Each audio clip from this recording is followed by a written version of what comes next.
Hindi na nakaligtas sa mata ng ina ni Catherine Camilon nang ginawa ni Major Alan de Castro nang magharap sila ng personal.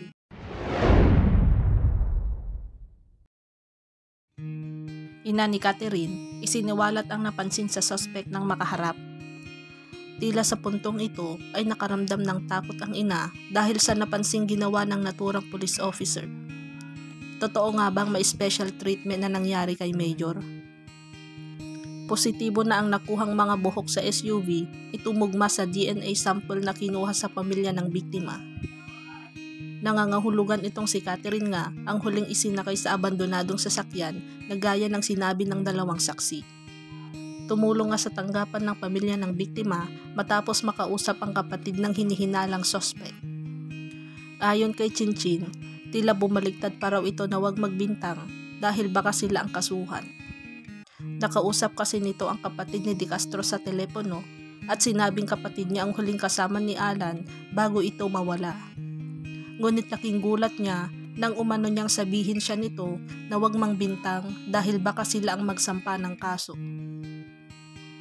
Sinabi ng pamilya ni Catherine na hindi sila nagkaroon ng pagkakataon para harapin si De Castro noon. Ngunit ngayon ay nakaharap na ang pamilya ni Catherine at Police Major Alan de Castro sa isinagawang pre-hearing conference. Isa umano kasing kahina-hinalang bagay ang napansin ni Rose Camilon na nanay ni Catherine kay Alan de Castro. Napansin ko habang nakaupo, nakaganyan siya nakaupo. May tinitignan siya doon sa baba niya sa may legs. Tas noong pagkatapos ng hearing, nakita kong nagsilid siya ng cellphone sa bulsa. Tinanong ko kila sir, pwede bang gumamit ng cellphone ng kagaya niya? Ang sagot lang ay allowed pa daw na makagamit siya ng cellphone.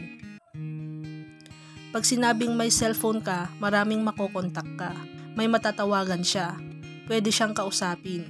Siyempre nandoon yung takot namin bilang pamilya dahil sinasabi niyang yan nga yung suspect, ayon kay Rose na ina ni Catherine Camilon. Labis ang pangamba nito, gayong siya ang person of interest at baka may kinokontak umano ito. Kaya tinanong niya ito sa isang pulis kung pwede raw ba talagang gumamit ng cellphone ang gaya ni De Castro. Ang sagot lang, allowed pa daw na makagamit ng cellphone. Pag sinabing mag-cellphone ka, marami kang makokontak, may matatawagan siya, may pwede siyang kausapin.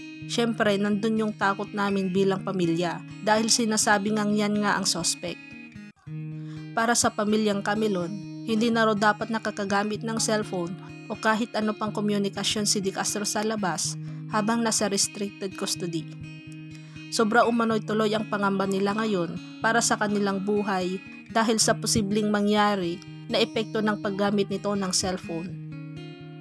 Tiniyak naman ng pulisya na tutukan umano nila ang kaligtasan ng pamilyang Camilon at pag-uusapan umano kung bawal na ang paggamit ng cellphone ni Major Alan de Castro habang ito ay nasa restricted custody.